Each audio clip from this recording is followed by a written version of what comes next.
నీళ్లు, నెత్తురు కలిసి ప్రవహించవన్నారు కదా! మరి అవి రెండూ కలిసి క్రికెట్ ఆడతాయా? అదేమన్నా అత్యవసరమా? ఆడకపోతే ఏం పోయింది? ఆడితే ఏమొచ్చింది? ఇది ప్రస్తుతం దేశంలో జరుగుతున్న చర్చ.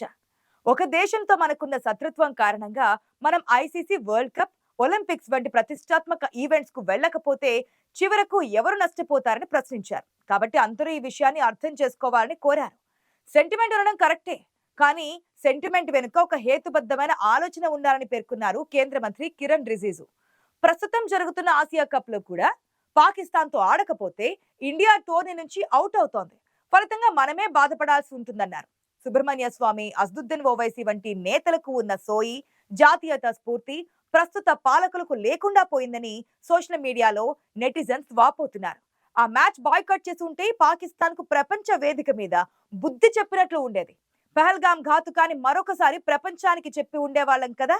ఈ క్రికెట్ తో వచ్చే చిల్లర డబ్బులు కావాలా ఈ దేశానికి అంటూ వారు ప్రశ్నిస్తున్నారు.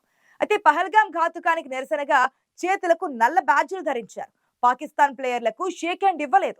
విజయాన్ని ఆర్మీకి అంకితం చేయడం చేశారు. కానీ ఇవేమైనా పాకిస్తాన్ కు చూపాల్సిన నిరసన సంకేతాలా?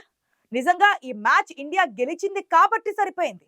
ఒకవేళ లేకపోతే ఈ దేశ ప్రజల విమర్శలతో ప్రభుత్వం తల వాచిపోయి ఉండేది. ఇంత జరిగిన తరువాత సదరు పాకిస్తానే దీనిని అడ్వాంటేజ్ గా తీసుకుంది. పాకిస్తాన్ అభిమానులు, అక్కడ మాజీ ఆటగాళ్లు, దిగ్గజ క్రికెటర్లు తప్పు పట్టారు. ఆటను ఆటలా చూడాలని హితవు పలుకుతున్నారు. భారత ఆటగాళ్లు పాకిస్తాన్ ప్లేయర్స్ తో షేక్ హ్యాండ్ ఇవ్వకుండా నేరుగా డ్రెస్సింగ్ రూమ్స్ కి వెళ్లిపోయిన సంఘటనను ఎత్తి చూపుతూ బీసీసీఐ ఫిర్యాదు కూడా చేశారు. అయితే ఈ ఆరోపణలపై బీసీసీఐకి చెందినటువంటి ఒక సీనియర్ అధికారి ఘాటుగా బదిలిచ్చారు.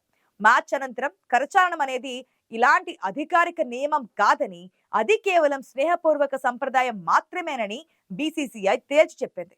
షేక్ హ్యాండ్ వివాదంపై సూర్యకుమార్ యాదవ్ ఏమన్నారంటే, పాకిస్తాన్ తో మ్యాచ్ ఆడడమే ఎక్కువ, మళ్ళీ షేక్ హ్యాండ్ ఇవ్వడమా అన్నట్లుగా సూర్య సమాధానం ఇచ్చాడు. బీసీసీఐ ఆదేశాల మేరకే ఈ మ్యాచ్ ఆడినట్లు, తమకు కూడా పాక్ తో మ్యాచ్ ఆడాలనే ఆసక్తి లేదన్న విషయం తన మాటల్లో స్పష్టం చేశాడు. ప్రస్తుతం ఆ వీడియో, ఇంటర్వ్యూ సోషల్ మీడియాలో వైరల్ అయింది. ఆ మధ్య పాకిస్తాన్, అమెరికా, చైనాల అండా చూసుకుని భారత్ పై అడ్డగోలు వాదనలకు తెగపడుతోంది. అప్పుడే ఆపరేషన్ సింధూర్ మర్చిపోయిందా అన్నట్లుగా వ్యవహరిస్తోంది. మొన్నటికి మొన్న ఐక్యరాజ్య సమితిలో భారత్ పై తీవ్ర ఆరోపణలు చేసింది. భారత్ అకారణంగా తమకు రావాల్సిన సింధు నది నీటిని నిలిపివేసిందంటూ ఐక్యరాజ్య సమితి సభ్య దేశాలకు చెప్పుకునేందుకు ప్రయత్నించింది. ఇలా దొరికిన చోటల్లా అంతర్జాతీయంగా భారత్ ను అప్రదిష్ట పాలు చేసేందుకు ప్రయత్నిస్తూనే ఉంది. కాగా అమెరికాలో 2001 సెప్టెంబర్ 11న వరల్డ్ ట్రేడ్ సెంటర్ పై ఉగ్రదాడి జరిగి 24 ఏళ్లు అయిన నేపథ్యంలో భద్రతా మండలి సమావేశమైంది.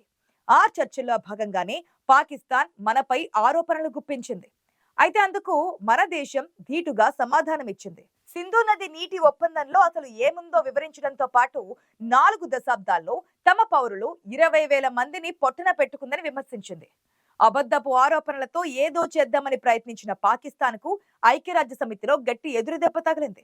అంతేకాదు, అదే సమావేశానికి హాజరైన ఇజ్రాయెల్ కూడా పాకిస్తాన్ తో మాటల తూటాలతో ఆడుకుంది. తాము చేసిన హమాస్ పై దాడికి వివరణ ఇచ్చింది. గత 2 ఏళ్లుగా ఇజ్రాయెల్, హమాస్ మధ్య పోరు జరుగుతోంది.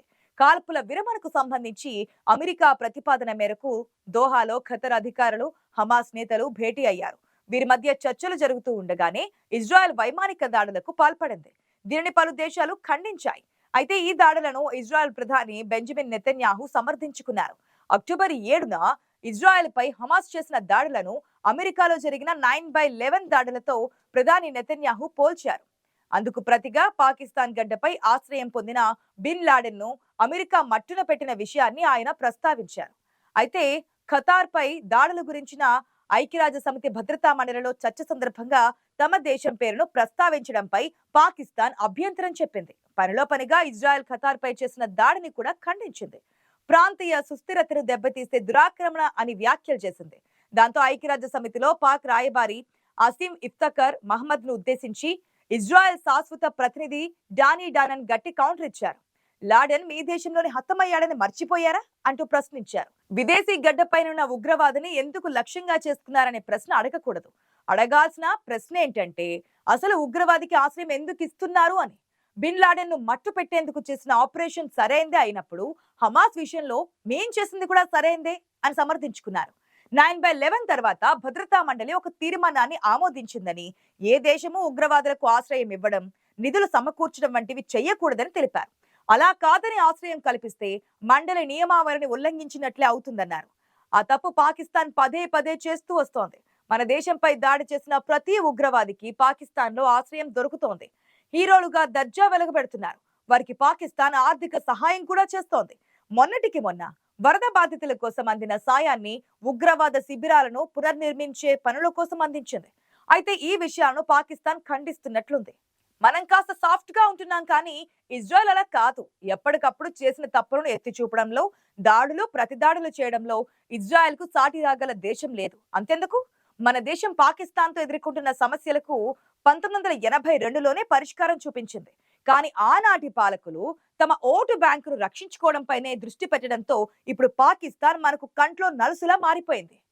నిజానికి ఇజ్రాయెల్ భారత్ కు ఎప్పటి నుంచో నమ్మకమైన మిత్ర దేశంగా ఉంది. అంతర్జాతీయ వ్యవహారాల్లో తటస్థంగా ఉంటున్న ఇజ్రాయెల్ నుంచి దిగుమతుల విషయంలో మాత్రం భారత్ చురుగ్గా వ్యవహరిస్తోంది. ముఖ్యంగా రక్షణ, నిఘా సామాగ్రి విషయంలో అమెరికా తర్వాత ఇజ్రాయెల్ భారత్ కు అతిపెద్ద ఎగుమతిదారుగా ఉంటుంది. 4 దశాబ్దాల క్రితమే ఇజ్రాయెల్ ఇండియాకు ఒక బంపర్ ఆఫర్ ఇచ్చింది.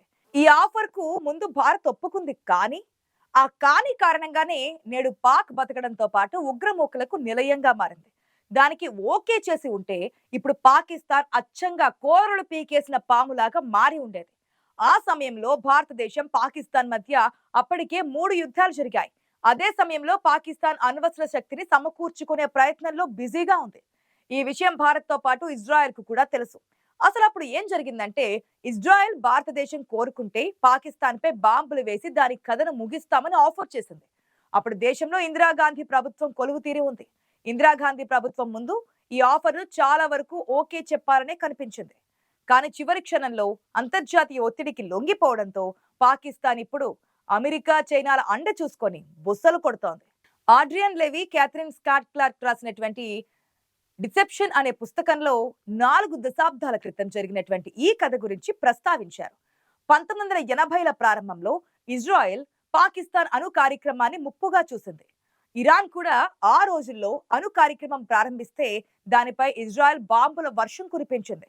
అటువంటి పరిస్థితుల్లో పనిలో పనిగా 1984లోనే పాక్ పై దాడికి భారతదేశానికి జాయింట్ ఆపరేషన్ ప్రతిపాదించింది. ఇజ్రాయెల్ F-16, F-15 యుద్ధ విమానాలు భారతదేశంలోని జామ్నగర్ వైమానిక స్థావరం నుంచి ఇంధనం నింపిన తర్వాత పాకిస్తాన్లోని కహూతా అణు కేంద్రంపై బాంబు దాడి చేసి దానిని నాశనం చేయాలనేది ప్లాన్. ఇజ్రాయెల్ విమానాలకు భారత జాగ్వర్ విమానాలు సహాయం చేయాలి. కానీ చివరి క్షణంలో అది ఆగిపోయింది. లేదంటే పాకిస్తాన్ ఇప్పుడున్నట్లుగా ఉండకపోయేది. కానీ ఇప్పటికీ ఇజ్రాయెల్ పాకిస్తాన్ పై దాడికి దిగే అవకాశాలున్నాయని అంటున్నారు నిపుణులు.